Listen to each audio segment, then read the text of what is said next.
This is the walkthrough for the specimen paper for the AQA new AS level physics. This is paper 2, which is very different in style to the previous A-level papers.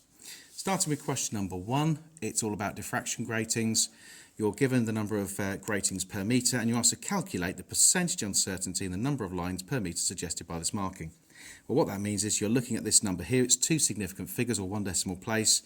So the actual uncertainty in that in that number is going to be plus or minus 0.1 times 10 to the power of 3. So to get the percentage uncertainty, remember it's the uncertainty divided by the number, and then it gives you a number between 0 and 1, and you can work out the percentage from that. So that's going to be 0.1 over 3.5. I could put the times 10 to the power of 3, but because they cancel each other out, there's not much point. And that gives me 0.029, which is 2.9%. You could get away with 3% there. When you're talking about uncertainties, one significant figure can often will often suffice, although not always. The next thing to think about is the grating spacing. That's fairly simple. You've got the number of lines per metre. So basically the grating spacing is going to be 1 over that, 1 over 3.5 times 10 to the power of 3. Now, if you've got 2 significant figures here, you have to give your answer to 2 significant figures, and it comes out to be 2.9 times 10 to the power minus 4 metres. So you want to give it in millimetres. You should recognise that that's the same thing as saying 0.29 millimetres. And then you want to calculate the absolute uncertainty and the value of the spacing. Well, the absolute uncertainty, if you want to calculate the absolute uncertainty, remember that's going to be the percentage uncertainty multiplied by the actual value. So the percentage uncertainty is going to be exactly the same. So that's going to be 0.029 multiplied by the number of millimetres, which is 0.29. So the absolute uncertainty in millimetres is going to be, it comes out to be 0.00841, etc. But actually, when you're looking at percentage at uncertainties, as you only go into 0.29 millimetres, you're going to round that off. So that would be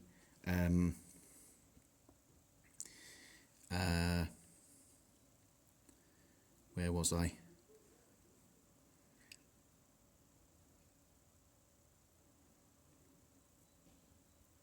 Here we are. Yes, 0.01 millimetres. Okay. Had a bit of a senior moment there. Sorry about that. Moving on to part 4. Student sets up the apparatus as shown in figure 1 in an experiment to confirm the value marked on the diffraction grating. And first thing you've got to do is use figure 2 to determine the spacing between 2 adjacent maxima. Now you want to try and get about 10 spaces here. So you find one that's nicely positioned. That one is quite nicely positioned on the one there. So you call that 0, 1, 2, 3, 4, 5, 6, 7, 8, 9, 10. So number 10 there. And that gives you a nice spacing. Now you need to be very, very careful here. We started at 1 centimetre and we ended up at 6.3. So it's 6.3 centimetres minus 1 centimetre, and then we've got to divide it by 10.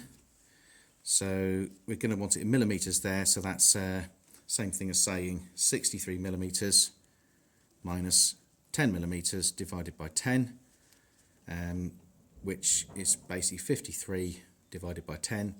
So that's going to be 5.3-ish, 5.24, something like that. Yeah, 5.3 millimetres there. Okay, so we could say 5.3. Now in the marking scheme, I'm noticing that possibly could go over 10, could go over to 20, and it might be closer to 5.24. 5.24 was the correct accepted value. This would actually be normally just outside the bounds, but because I've shrunk the paper down, I think that is probably acceptable. It then says you've got to calculate the number of lines per metre on the grating. So if you want to calculate the number of lines per metre on the grating, what values are you given here? Well, you're given the wavelength, you're given the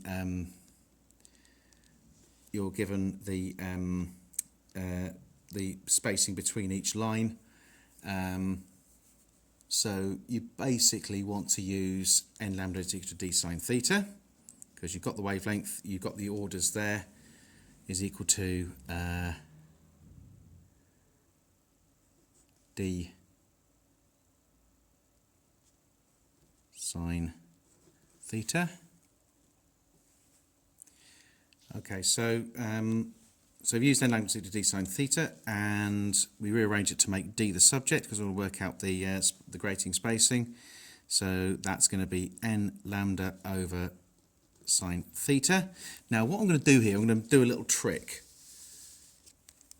Although strictly speaking, I've measured that distance there to be 53 millimeters, and that gives you theta. Because that's 0.053 meters, that distance is much bigger than that. It's implying that angle's tiny. So I can do a little trick called a small angle approximation. I mean, technically, I should call that distance there 2.5 meters, but that's going to be so close to 2.5 meters. I'm going to cheat a little bit. I'm going to say that is the correct is actually 2.5 meters. It's a little bit naughty, but it does work with very small angles. So it then tells me that the sine of theta is going to be, well, it's the opposite over the hypotenuse, which is going to be 0.053 divided by, I know it's not really the hypotenuse, but it's so close it makes almost no difference, 2.5, which gives me 0.0212. So that's sine theta. So then I've just got to substitute in. So n is 10. The wavelength is, n is 10 there. So the wavelength is 628 nanometers. So that's the same thing as saying 6.28 times 10 to the power minus 7 meters divided by sine theta, which is 0.0212.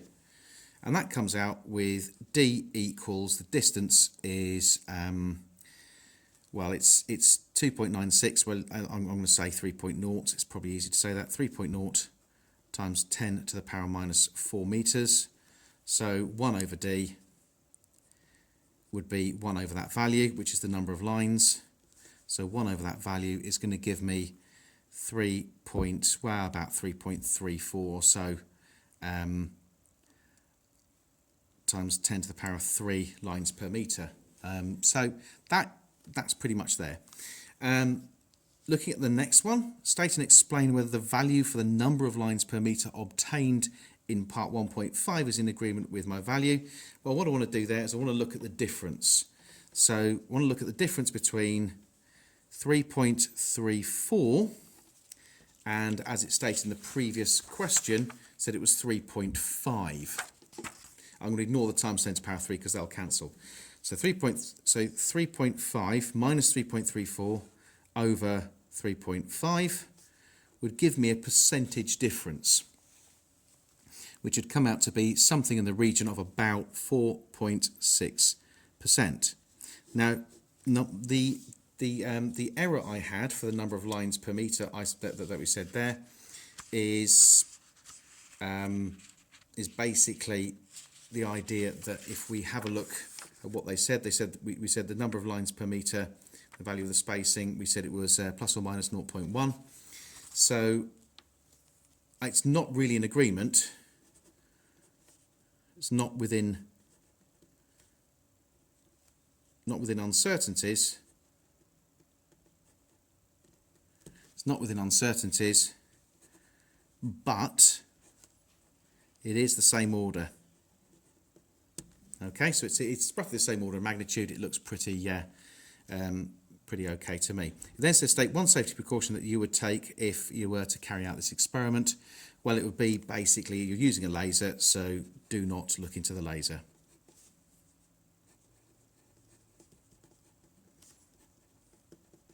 And that's it. That's the answer to question number 1.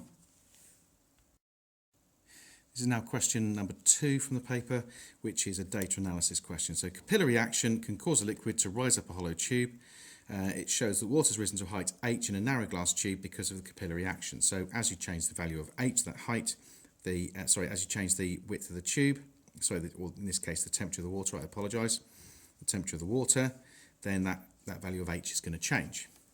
In the first question it says draw a best fit straight line for these data. Okay, that is actually correct English because data is a plural. Now it should be a straight line. It should go through all the points as much as possible with an equal spread above and below the line, and it should be within the error bars. So if I'm very, very careful, I think I can get it about there, I reckon.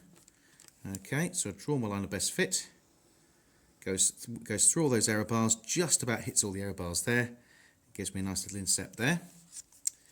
So it then says, when you've drawn your line of best fit, it says that suggested the relationship between h and theta is given by this value. It says where h0 and k are constants, determine h0. So what you're looking at is the idea that h is on the y-axis here, so h equals, now I'm going to cheat a little bit, I'm going to change it ever so slightly. I'm going to say h0 times k minus h0 times k multiplied by theta plus h0. And all I've done is I've swapped those two over. The reason being is I can compare the formula with y equals mx plus c. So here h0 is the y-intercept. I can't get it from the gradient yet because I don't know what k is, but I can work out what h0 is. So I look back at my graph. It is 165 millimeters. So h0 is 165 millimeters. That's pretty simple. It then says, show that the value of h0k is about 0.9 millimeters per Kelvin. So that h0k is basically the gradient ignoring the minus sign. So all we need to do is find a couple of convenient points to plot a triangle. Remember, the bigger the triangle, the better the measurement of the gradient is going to be. So I reckon I'm going to put one point there. And if I'm very, very careful, I reckon I can put another point about here. So I'll use almost the entire graph, big triangle. The rule of graphs is big is beautiful. There we are. And all I need to do then is just plot it on there like that. And I've got y1, y2, x1, x2. Okay. So if I have a quick, if I show my working out here, I can actually work out the gradient. Gradient is delta y over delta x, which is y1 minus y2 over x1 minus x2. It's going to be a positive number. I'm going to ignore the minus sign here. I'm going to take a little shortcut and then work it out from there. So y1, I can tell you straight away, is going to be 160 minus y2, which I make to be 88 over x1, which is I make to be 90 minus x2, which I make out to be I make it out to be about 6. So that gives me my gradient, and it should give you something in the region of 0.862, and then that should be millimeters per Kelvin. Okay, that's pretty simple. It then says determine K and state a unit for your answer. Now we've got to think very, very carefully here. If that's going to be h0k, then all I need to do is take my gradient, and now I know that my gradient value is going to be h0k. So to get k, it's going to be gradient over h0, which I've worked out before. So that's 0.862 divided by my value for h0, which is 165. Okay, which should then come through to be about 5.2 times 10 to the minus 3, and the unit will be kelvins to the minus 1, because I'm dividing millimeters per Kelvin divided by millimeters, so the millimeters cancel, you just end up with kelvins to the minus 1, and that's 5.2 times 10 to the minus 3. On to 2.5.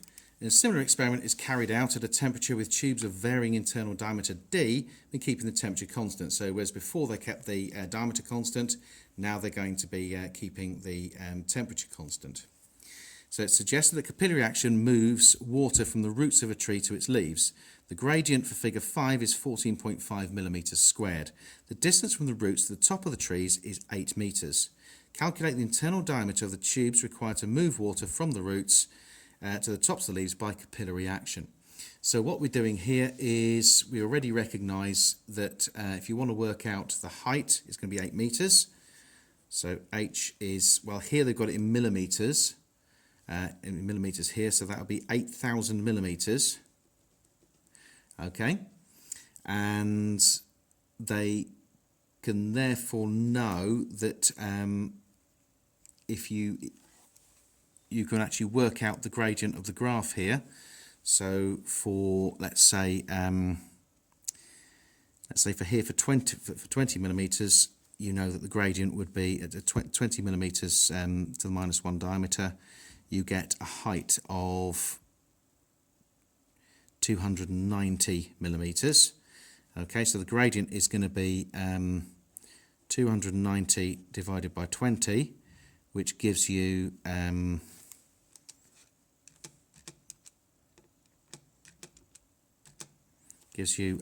nice convenient value of 14.5. Okay, so what we can then do is we can then say, well, if the gradient's going to be 14.5, you want to work out the diameter d. Well, 1 over d is going to be x, and you know that the gradient is basically x over y because it's a proportional relationship. So x is going to be gradient times by the y value, and you know the y value is 8,000, so it's going to be 14.5 times 8,000. Okay, so d is going to be 1 over that. And that will then give you, I'm going to put it down here, I've not planned my space very well here, that will then give you about 1.8 times 10 to the -3 millimeters. Okay, now that's your final answer, so double underline it, particularly if you haven't planned your space very well.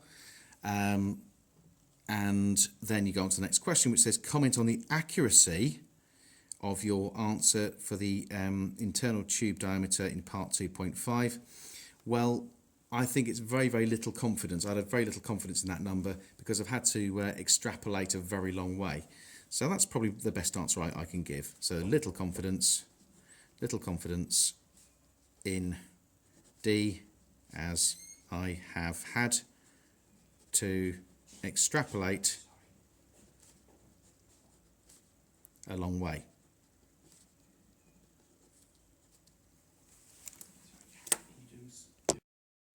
Right, this is now section B, which is very much a comprehension type of section. Here you're not really required to know the formulae involved, you're just required to be able to use them. So these questions are all about ultrasound. So we've got to read the passage first, which is where you get the information from, and then answer questions 3.1 to 3.6. So it talks about ultrasound, it tells you what ultrasound is, it tells you its frequency is too high to be able to be detected by the human ear. When ultrasound waves move through a solid, both longitudinal and transverse vibrations may be involved.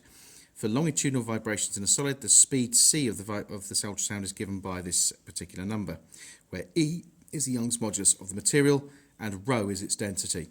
Values for c and ρ are given in table 1. So you require a little bit of knowledge here about materials and a little bit of knowledge about waves, and you've got to be able to combine them. Ultrasound waves, like electromagnetic radiation, can travel through the surface between two materials. When all the energy is transmitted from one material to the other, the materials are said to be acoustically matched. This happens when the value of the density and the speed of sound through the material is multiplied together, in other words, the product is the same for both materials. So the first thing it's asking you to do is calculate the magnitude of the Young's modulus for the glass. So if we have a quick look, what does it give me? Tells me the Young's modulus is given by this particular formula, and you're given C and you're given ρ.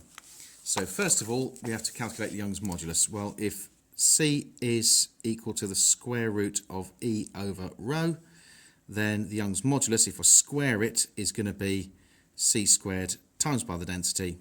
So the speed of sound in the glass is 5,100 and the density is 2,500. So it's 5,100 squared times 2,500. That should give me a correct value there. It comes out to be 6.5 times 10 to the power of 10. Now I've got to get the correct unit here, pascals. State the answer in 3.1 in terms of SI fundamental units. Now SI fundamental units are things like meters, kilograms, so everything else like newtons, it can be calculated in that term. So pascals, 1 pascal is 1 newton per square metre, and a newton is, well, if you use force is mass times acceleration, it's going to be kilograms metres per second squared. So a pascal is a kilogram metre per second squared multiplied by metres to the minus 2. So that will give me kilograms. That will cancel with one of those. So that will be metres to the minus 1, seconds to the minus 2. And there's my correct final answer there. The passage then states that when ultrasound waves move through a solid, both longitudinal and transverse vibrations may be involved. State the difference between longitudinal and transverse waves. Well, longitudinal is the vibration is in the direction of propagation.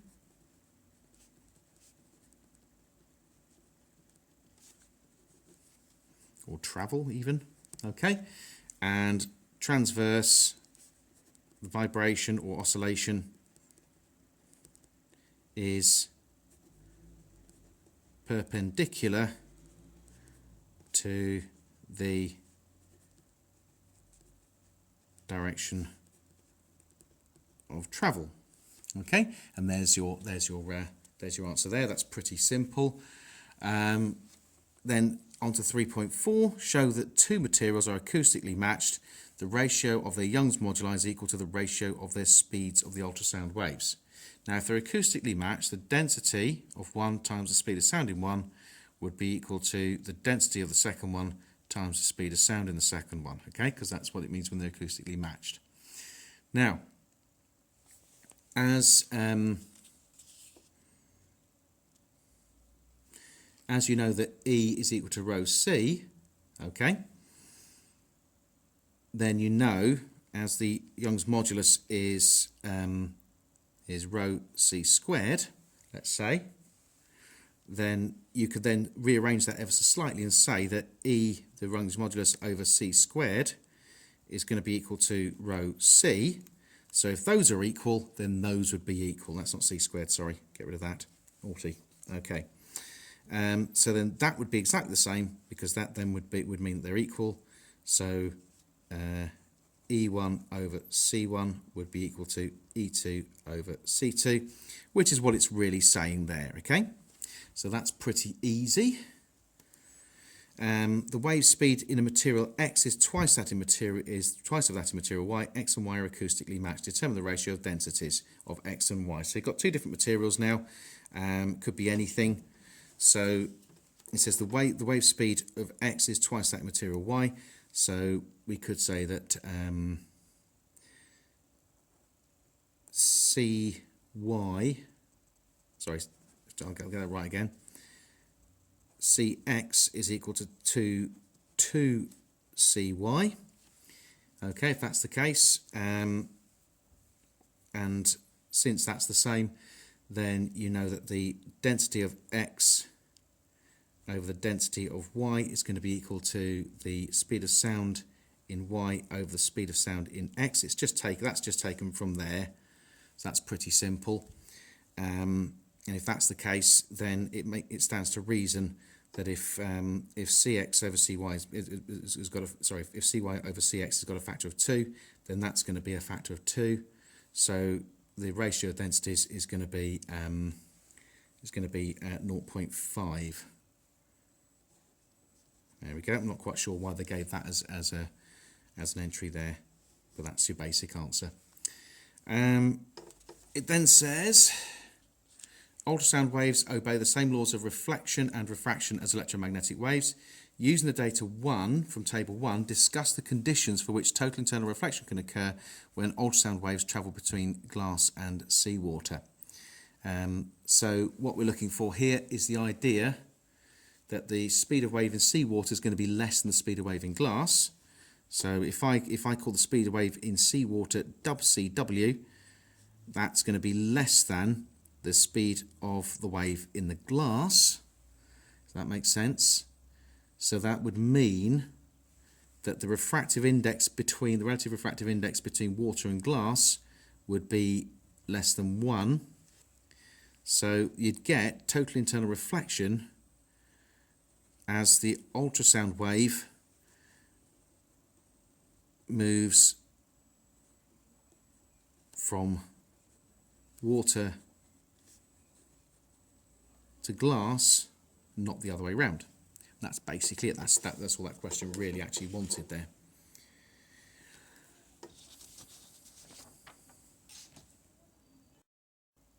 Okay, on to question number 4 here.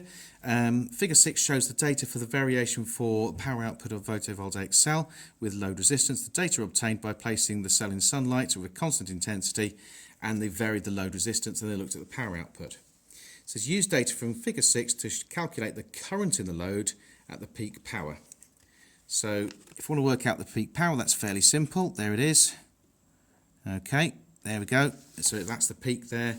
And as you've got going from 100 to 125 squares, that would be 108. Get the units right, milliwatts, which is 0.108 watts. Let's just get that right. So the next thing to then say is you've got to work out the load, the corresponding load resistance. That's a little bit harder to do. It's the middle of the peak there, I reckon. And that's, I make that about 300. So the resistance for that would be about 300 ohms. So you use the idea that P equals I squared R. I squared equals P over R. So I is equal to the square root of P over R, which is going to be 0.108 over 300, all square rooted. So 0.108 divided by 300 equals square root it, and you get something in the region of 0.0190 amps. About 3 significant figures is about right here, because I've got 3 significant figures there. So then I just make sure I've underlined my final answer. I'm going to call that there, I'm going to call that IP, because that's the peak current for the peak power, I guess. It then says that the intensity of the sun's radiation is 730 watts per square metre. The active area has dimensions of 60 millimetres by 60 millimetres. So you have to calculate the peak power, the ratio of the electrical energy delivered by the cell, and divided by the energy arriving at the cell from the sun. So it's more or less, and this is basically the efficiency in a way. So the electrical energy delivered by the cell is going to be 0.108 watts, okay, watts or joules per second. And to work out the intensity, well, the intensity of the light is given there. That's per square metre. So you work out the intensity per square metre, multiply it by the area. Now you've got to be very careful. You've got the distances here in millimetres, so you're best off calculating those, putting those into metres at the very early stage you can do. So that's 730 times 0.06 times 0.06, and that should give you 0.041, okay, and it's a ratio because it's energy, because that's going to be joules per second as well. Okay, just take the number of seconds to be 1 and it comes out. Okay, but there's your basic answer at the end there. Quite a tricky one. Then says there says the average wavelength of the light incident on the cell is 500 nanometers. Estimate the number of photons incident on the active area of the cell every second. So you work out the energy first of all, which is 730 times 0.06 times 0.06. So that's the energy per second. And then you've got to work out how much energy there divided by the amount of energy per photon, which is going to be hc over lambda. So that's going to be 6.63 times 10 to the power minus 34 multiplied by 3.0 times 10 to the power of 8 divided by the wavelength of 500 nanometers. That's 5.0 times 10 to the power of minus 7. Okay, that's fairly straightforward calculation. Comes out to be 6.6 times 10 to the power of 18. Well, it's going to be seconds to the minus 1 here because obviously it's going to be the number of photons per second. So that's pretty simple. That's quite a large number. You would expect there to be many photons per second hitting that solar cell. The next thing to do, the final part of the question, it says the measurements in the data in figure 6 were carried out when rays from the sun were incident at 90 degrees to the surface of the panel. A householder wants to generate electrical energy using a number of solar panels to produce a particular power output. Identify 2 pieces of information scientists could provide to inform the production of a suitable system. So it's 2 pieces of information scientists could provide to perform the production of a suitable system. So they could look at, well, I think other bits that would be very, very useful would be the intensity of the sun at Earth's surface. I guess that would be a good qualification to put in. They could look at things like the average position of the sun in the sky.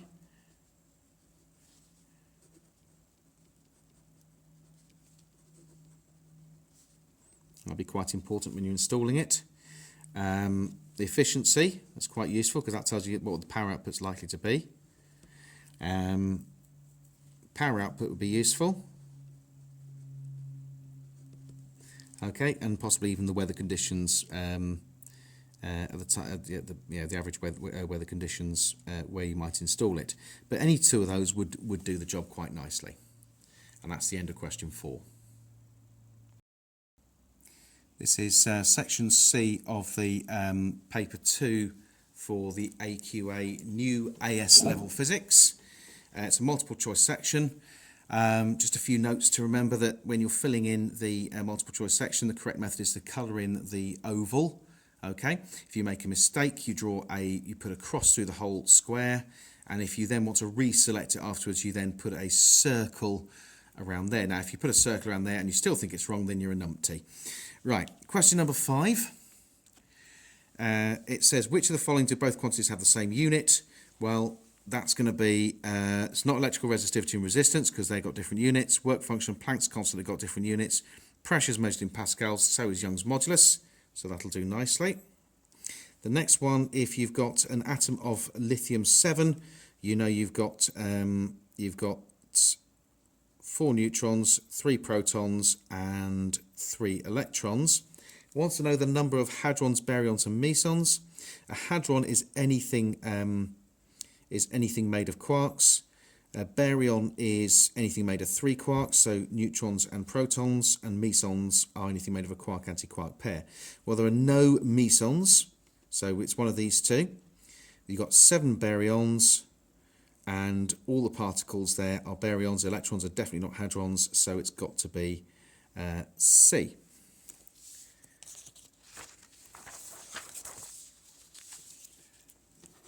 Right, next thing to think about is electron capture. You've got the symbol there for electron capture.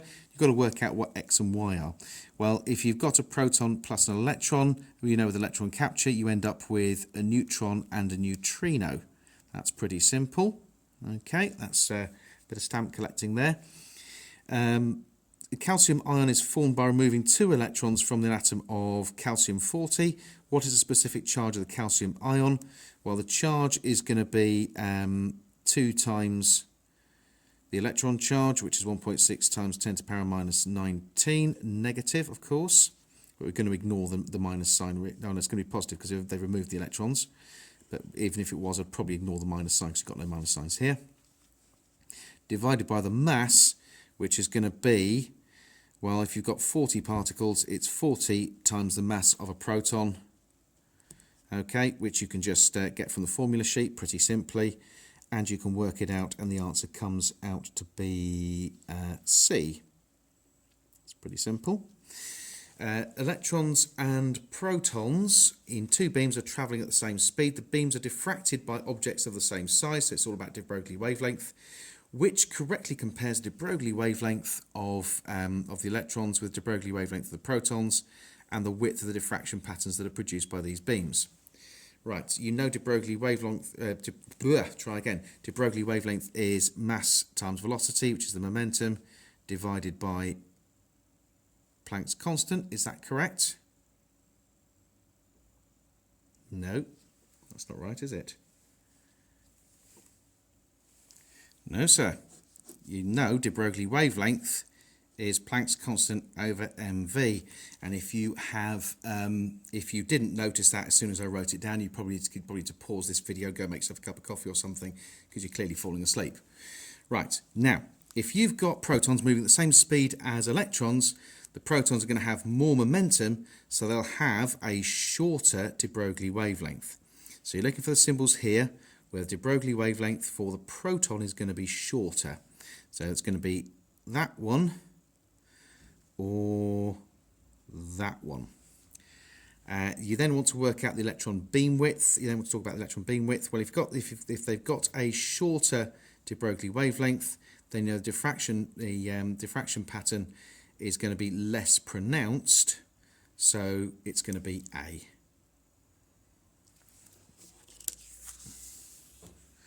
On to question number 10. Is the intensity of a monochromatic light source is increased? Which of the following is correct? So the energy of emitted photons, so this is a photoelectric effect, you know it's going to be unchanged. It's part of one of the principal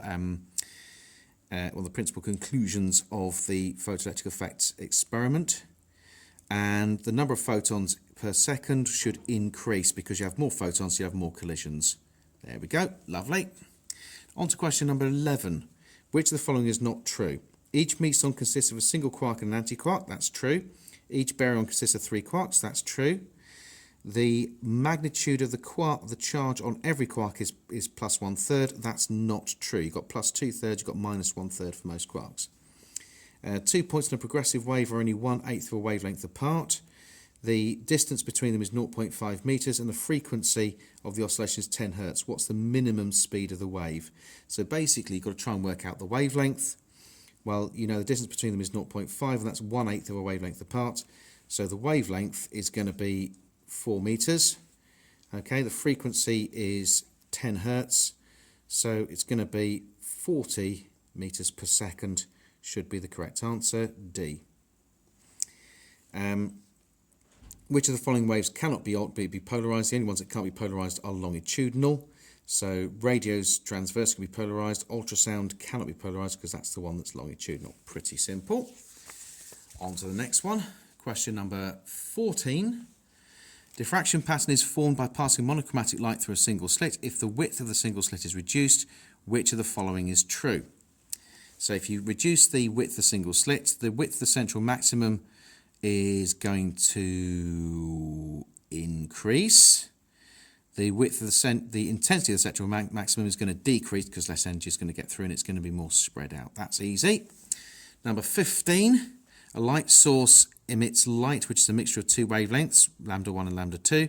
When the light is incident on a diffraction grating, it's found that the 5th order of light, wavelength lambda 1, occurs at the same angle as the 4th order for wavelength of lambda 2.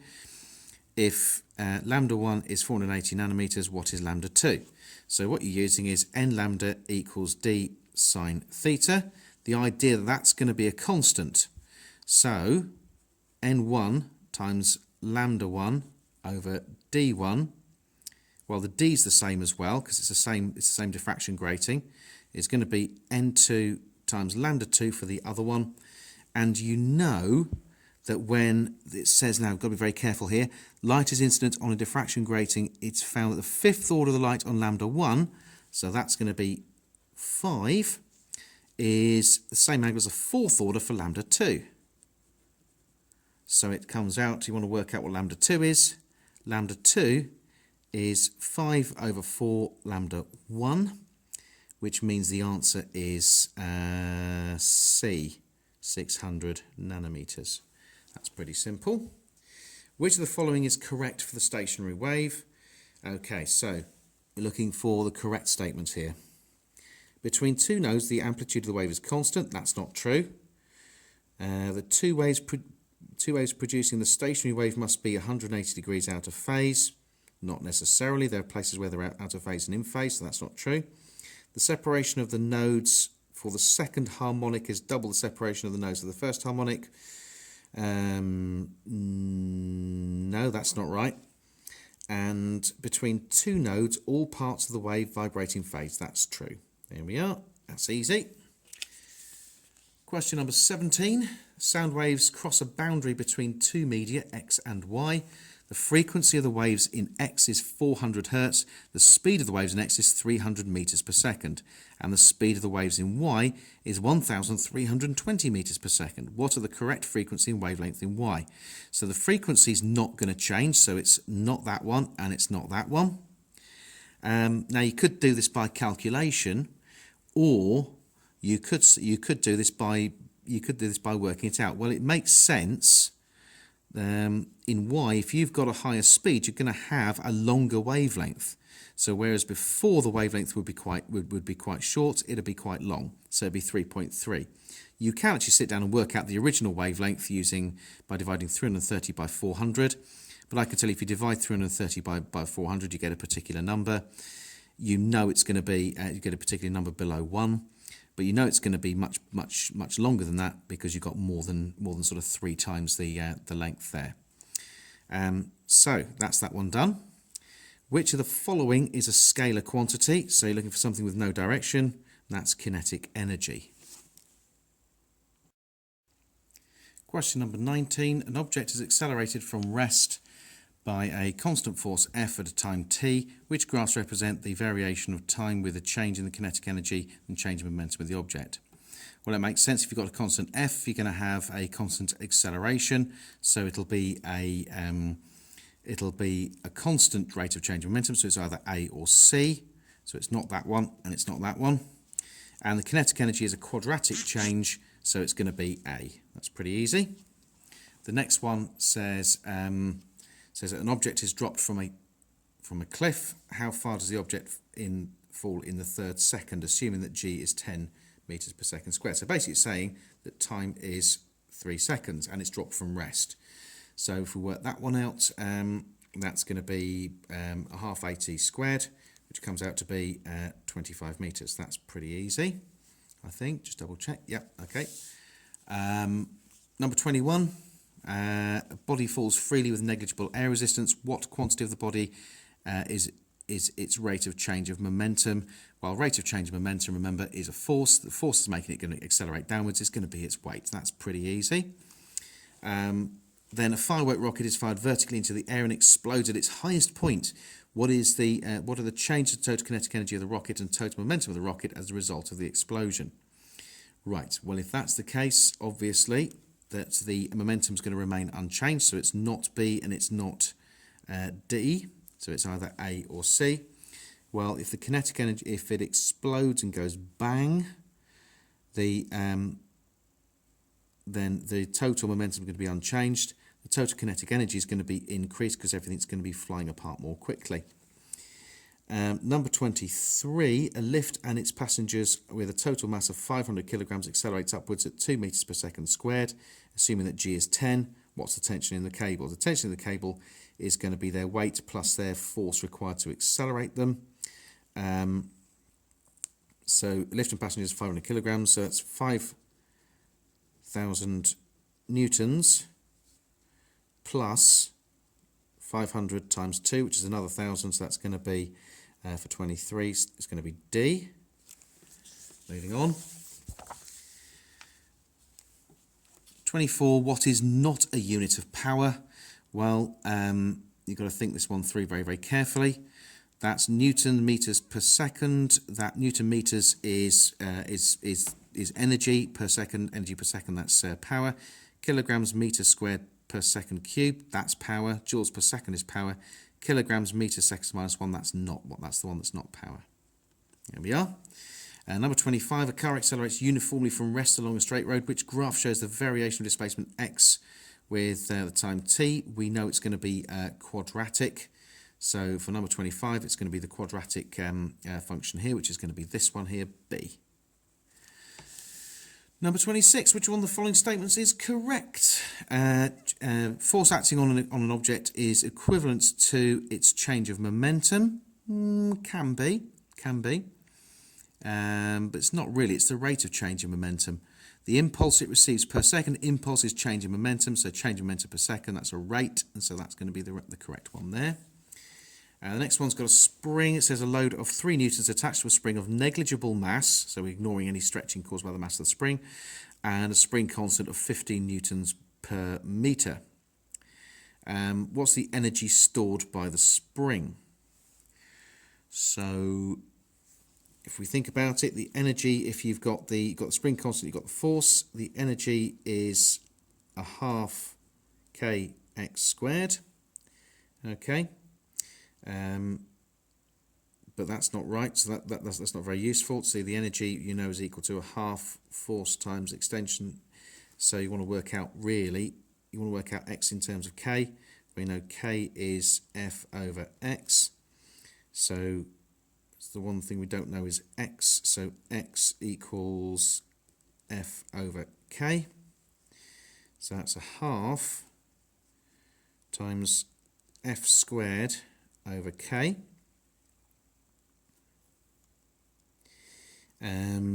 So the energy stored is going to be 9 divided by 15 newtons.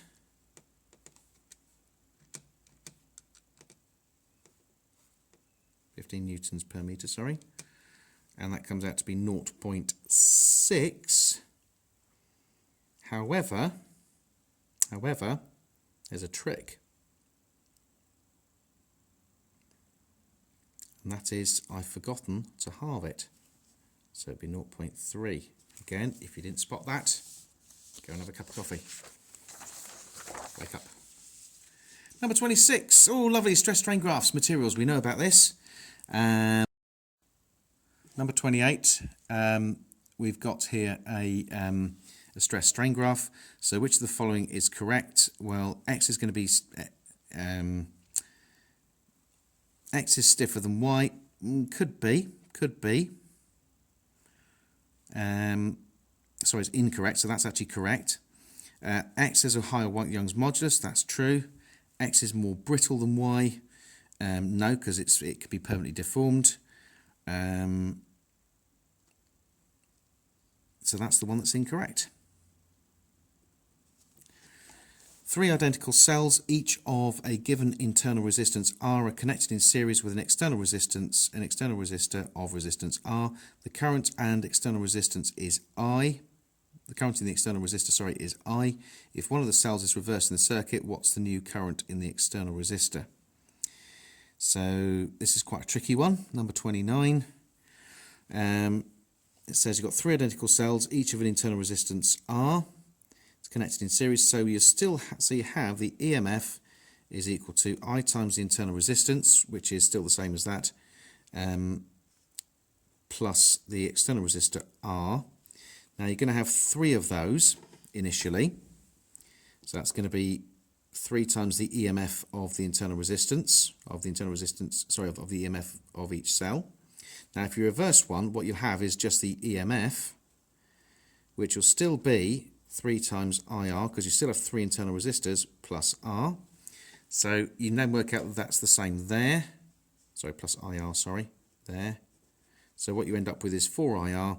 So you're going to have a third of the current. So number 29 is going to be A.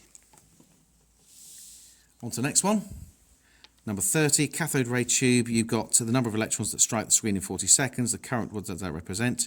So that's 7.5 times 10 to the power of 15 multiplied by the charge of each electron divided by the time, which is 40 seconds. So that will give you 3.0 times 10 to the power minus 5 amps. That's pretty simple. 31, the cylindrical conductor of length L, diameter D and resistivity ρ has a resistance R. So what's the resistance of another cylindrical conductor of length L with half the diameter and the same resistivity? So if you've got half the diameter, you're going to have a quarter of the area, so be careful. So you've got a quarter of the area, you're going to have 4 times the resistance. So the answer to 31 is going to be B. The cell in the circuit has an EMF of 2 volts. When the variable resistor has a resistance of 4 ohms, the potential difference across the terminals of the cell is 1 volt. What is the PD across the terminals of the cell when the resistance of the variable resistor is 12 ohms? So it says when it's so basically it's a simple sort of circuits question. So we've got to think very, very carefully about this one though. So the trick here is to measure, is to find out first of all the internal resistance. So what you've got to do first of all is work out that the current in the circuit, well, if the resistance is 4 ohms and the PD across it is 1, in the first case the current is going to be 0.25 amps, and you know the EMF is equal to the PD, terminal PD, plus I times R. You now know the terminal PD because that's the resistance across there. You know EMF, you know I, you can work out that R comes out to be 4 ohms. Now if R comes out to be 4 ohms, excuse my handwriting, try that again, 4 ohms. You know if the internal resistance is 4 ohms, you can then you can then work out that's going to be a constant for the next situation. So the next situation you then work out the new current, which is simply going to be the EMF over the combination of the 2 resistors. Okay, that one's 12, that one's still 4, EMF is still 2, so that's 0.125 amps. Then use the idea that terminal PD is the E minus I times R, so that gives you a final terminal PD of, so you work out that the final answer is D, 1.5 volts. On to 33. The graph shows a current voltage characteristic. Right, so first of all you've got to show, this graph shows current voltage IV characteristics for a filament lamp. You have to calculate the resistance of the filament lamp when the potential difference across it is 4 volts. So you're just basically reading off at 4 volts. So you read across to 4 volts, that comes out to be 8 milliamps. So resistance is V over I. So that's simply 4 divided by 0.008, and that gives you an overall resistance of 500 ohms. So that's pretty simple. Last but not least, question number 34. Question number 34, it says, which graph shows how the resistance P at length R of a wire varies with diameter D of a wire? So remember it's quadratic. So we're looking at, it's inverse quadratic, sorry, because the resistance is rho L over A, which is proportional to D squared. So it's inverse quadratic, so it's that one there. So the answer is D, and that's the end of the paper.